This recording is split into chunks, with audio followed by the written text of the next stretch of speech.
ایک بات بتائیے، یہ محرم، امام حسین، یہ کربلا کا عظیم واقعہ کیا سب کے لیے نہیں ہے؟ کیا امام حسین تمام انسانیت کے لیے نجات اور ہدایت کا راستہ نہیں ہے؟ تو پھر محرم آتے ہی یہ ناگوار باتیں کیوں؟ یہ ساری باتیں آپ دوستانہ طریقے سے بھی کر سکتے ہیں۔ ناگواری والی کوئی بات نہیں ہے بھائی، اب کیا بولوں میں آپ سے۔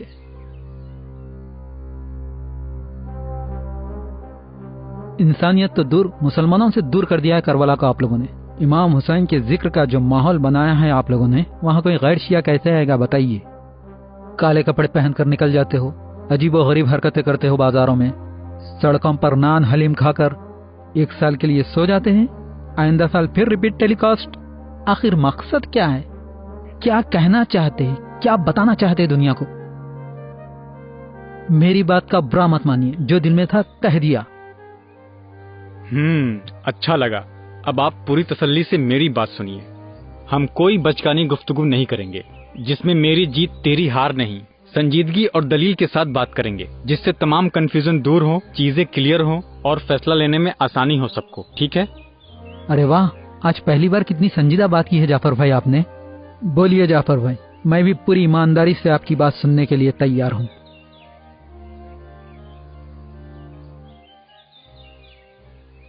آئیے بیٹھیے۔ شکریہ ملک بھائی، جہاں پر بھی میں غلط ہوں ٹوک دینا، ٹھیک ہے؟ ایک اللہ ہے جس نے یہ پوری دنیا خلق کی ہے، اس کی سب سے بہترین خلقت انسان ہے، جس کو خلق کرنے کے بعد اللہ نے اپنے آپ پہ فخر کیا ہے کیونکہ انسان کو عقل اور ارادہ دیا ہے۔ یہ سب دینے کے بعد اللہ امتحان کے ذریعے یہ دیکھنا چاہتا ہے اس کی راہ میں سب سے بہترین عمل کون کرتا ہے۔ اس کے لیے انبیاء بھیجے، ائمہ بھیجے، اولیاء بھیجے، معلم بھیجے تاکہ ہماری ہدایت ہو اور امتحان کے لیے ہم تیار ہوں۔ اللہ کی حجت کے بغیر زمین ایک پل کے لیے بھی خالی نہیں رہی۔ انبیاء، اولیاء، ائمہ کا سلسلہ جاری رہا۔ ہمارے آخری نبی حضرت محمد صلی اللہ علیہ وآلہ وسلم، جن پر دین اور ہدایت کے قانون کو مکمل کر دیا گیا۔ صحیح جا رہا ہوں نا میں؟ مجھے نہیں پتا اے بھائی تو کدھر نکل گیا، یہ باتیں تو ہر مسلمان مانتا ہے، سب کا اتفاق اور ایمان ہے اس پر۔ تو آپ مانتے ہیں یہاں تک ہر مسلمان متفق ہے؟ بالکل قبلہ، بالکل۔ بہت ہی کم وقت میں معنی کے ساتھ گفتگو کر رہا ہوں، بس شرط اتنی ہے کہ آپ متوجہ رہیں۔ رسول خدا نے اپنے پورے اخلاقی کردار اور وجود کے ساتھ دنیا کو اللہ کی طرف دعوت دی اور حسن و اخلاق کے وہ جوہر دکھائے کہ لوگ خدائے واحد پر اپنا ایمان لے آئے۔ آپ صلی اللہ علیہ وآلہ وسلم نے مدینے میں اسلامی حکومت تشکیل دی کیونکہ بنا حکومت کے اسلام کا نفاذ اور عمل ممکن نہیں۔ بنا حکومت کے اسلام کا نفاذ ایسے ہی ہے جیسے بنا سڑک کے red light green light signal.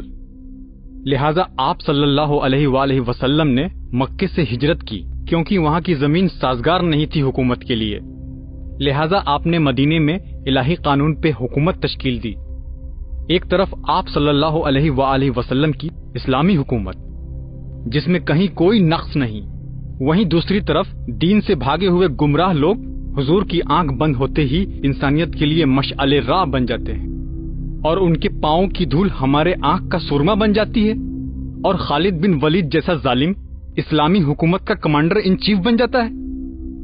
کیا یہی نتیجہ تھا اسلامی نظام کا؟ آپ دیکھیے، منبر اور مسند رسول صلی اللہ علیہ وسلم سے تمام قرآنی احکام اور معیارات عوام پہ واضح اور کھول کر رکھ دیے گئے تھے۔ قرآن کے مطابق ایک ماڈل سماج بنا دیا گیا تھا۔ ایسے میں صرف 60 سال کی مدت میں منبر رسول، مسند رسول صلی اللہ علیہ وسلم، یزید جیسا فاسق و فاجر، محترم اور شریف لوگوں کا قاتل، شرابی اور زناکار، کتوں اور بندروں سے کھیلنے والا منبر رسول پہ آ بیٹھتا ہے، وہ بھی سارے مسلمانوں کے سامنے۔ اسلامی حکومت کا سربراہ خلیفۃ المسلمین، نعوذ باللہ امیر المومنین بن بیٹھتا ہے۔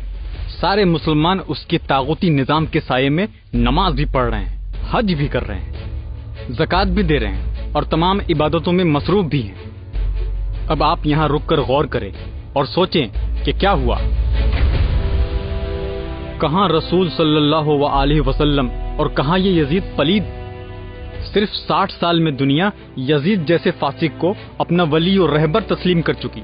रसूल सल्लल्लाहु अलैहि वसल्लम का तरबियत किया हुआ मुआशरा सिर्फ 60 साल में यहाँ तक आ पहुँचा कि यजीद जैसे को कबूल कर लिया, किसी को कोई मुश्किल पेश नहीं आई। क्या ये सब अचानक हो गया? सारी तफसील चंद लफ्जों में बयान नहीं हो सकती।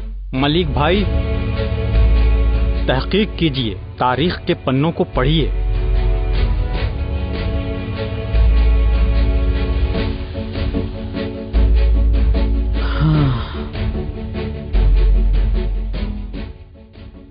अब आप मुझे ये बताइए कि मुहर्रम के चांद के साथ क्या सवालात जहन में आने चाहिए कि काले कपड़े क्यों पहनते हो, या ये कि ये इस्लामी मुआशरा इस लेवल पे कैसे आ गया कि नवासे रसूल सल्लल्लाहु अलैहि वसल्लम को भूखा और प्यासा शहीद कर दिया गया। ये सवाल आना चाहिए कि ये लोग सड़कों पे क्यों आ गए, या ये कि यजीद मसनद रसूल सल्लल्लाहु अलैहि वसल्लम पे कैसे आ गया।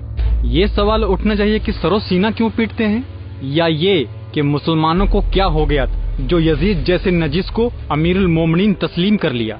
इमाम हुसैन पे हमने इजारादारी कर ली, या ये सवाल आना चाहिए कि यजीद के खिलाफ जब इमाम हुसैन ने कयाम किया तो मुसलमानों की अक्सरियत ने साथ क्यों नहीं दिया। आखिर क्यों नवासे रसूल को सहराए करबला में अकेला प्यासा शहीद होने को छोड़ दिया, बताइए क्यों।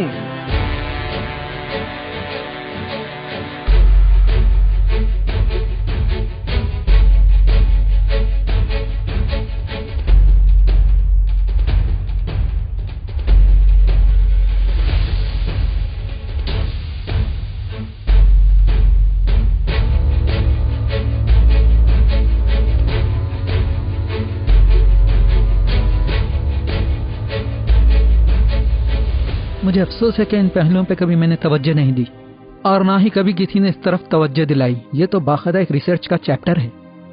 इस वाक़े को मैं पढ़ूंगा, सोचूंगा, समझूंगा। हालांकि ये बातें आम हैं, सामने की बातें हैं, लेकिन मैं और मेरे जैसे लोग इस वाक़े पर कभी सोचते नहीं। अल्लाह का शुक्र है ये गुफ्तगू हमारे दरमियान हुई। मगर मजे की बात क्या है मालूम है? पूछो। क्या? मेरा सवाल अभी भी वही है मेरे दोस्त। आज पहली बार तुम्हारी बातें माकूल लगी और पल्ले भी पड़ी।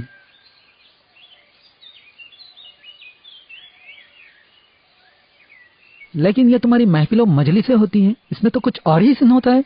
मैंने भी सुनने की कोशिश की, एक दफा गया था मजलिस में, लेकिन भाई क्या बताऊं, क्या बेसरो पैर की बातें होती है। लान तान शिर्क कुफ्र, ना कोई हदीस ना कोई आयत, बस बेढंगी गुफ्तगू।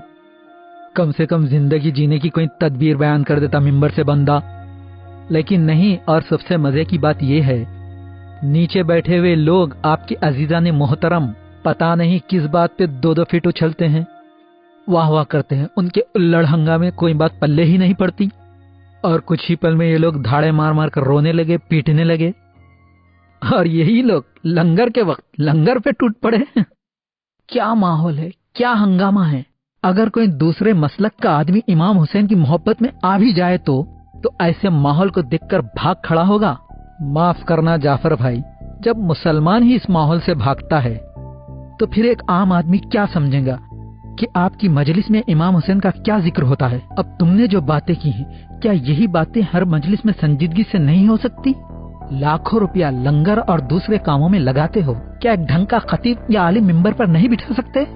आपका खतीब हजरत अली की फजीलत अंबिया से भी बढ़ा देता है, यहाँ तक कि अल्लाह को भी हजरत अली से नौज बिल्ला कम कर देता है। ये सब बकवासें होती है तुम्हारे पास, और तुम कहते हो कि मैं टेढ़ी बातें क्यों करता हूँ। जाफर भाई, एक बार आप अपने आप को अपने मसलक से अलग करके एक आम आदमी की नजर से अपने मुहर्रम मनाने के अंदाज को देखो, तब आपको आपका आउटलुक कैसा लगता है दिखाई देगा। अगर हक पसंदी से काम लोगे ना तो खुद अपनी कौम को दीवाना कहोगे। मलिक भाई, 2 चैप्टर है जो अलग अलग है, आप उन दोनों को मिक्स कर रहे हैं, इसीलिए आपको समझने में मुश्किल हो रही है। मलिक भाई, किसी भी दीन या मसलक के बारे में अगर आप जानना चाहते हैं तो उसके असली सोर्स के जरिए से जानिए, ना कि किसी गैर जिम्मेदार फर्द के ख्यालात व हरकतों सकनात से। हो सकता है खुद वो इंसान अपने दीन से आगाह ना हो। मिसाल के तौर पर आप अमेरिकन प्रोडक्ट इस्लाम को देखिए, जहां से ISIS, अलकायदा दाइश जैसे वहशी लोग इस्लाम का लेबल लगा के निकलते हैं और दुनिया समझती है यही इस्लाम है, यही मुसलमान है। क्या इस्लाम ऐसा ही है जैसा कि ये ISIS, अलकायदा जैसे लोग प्रचार कर रहे हैं, या इससे मुख्तलिफ है? ऐसे तो अहले सुन्नत में भी बहुत सारे बाबाएं हैं। डांस बाबा, फूंक बाबा, करंट बाबा, हर तीसरी गली में आपके पास भी ऐसी हरकत करने वाले बंदे मिल जाएंगे। तो क्या इसका मतलब यही निकाल लें कि अहले सुन्नत यही हैं जो ये अजीबो गरीब बाबाएं हरकत करते हैं? या हम सही बुखारी, तिरमिजी या इब्ने माजा को पढ़ें, सुयूती, तबरी या तारीख याकूबी के पन्नों में पढ़ें, या अहले सुन्नत को इन बाबाओं के 3-4 मिनट के क्लिप से समझें? अब आप ही फैसला कर लो।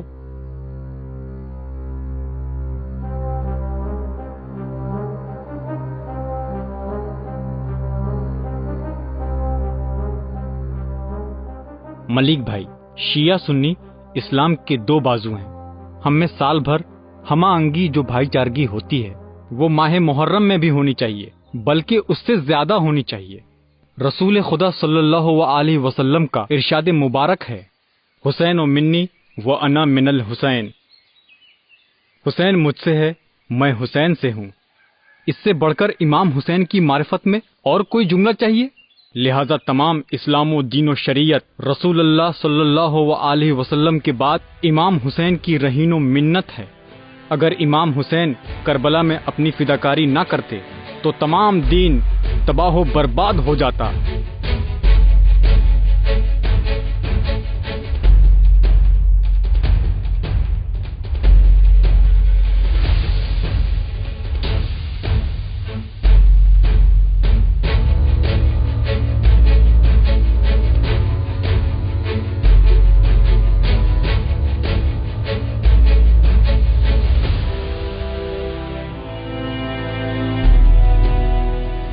मसाइल, गलत रसूमात हर दीन में पाए जाते हैं। हाँ, इनको खत्म होना चाहिए, लेकिन इसको मौजूए बहस बनाकर करबला के अजीम मकसद को फरामोश नहीं करना चाहिए। करबला सिर्फ मुसलमान ही नहीं बल्कि तमाम इंसानियत के लिए निजात की राह है। बस बस बस कर जाफर, मेरे दिल को रुला दिया है इस करबला के जिक्र ने। अब जब भी मिलेंगे इसी पर गुफ्तगू करेंगे। ऐसी तामीरी गुफ्तगू होनी चाहिए। ठीक है भाई, अब मैं चलता हूँ। अरे, चाय तो बाकी रह गई। हाँ तो फिर चलिए। लेकिन समोसा आपकी तरफ से।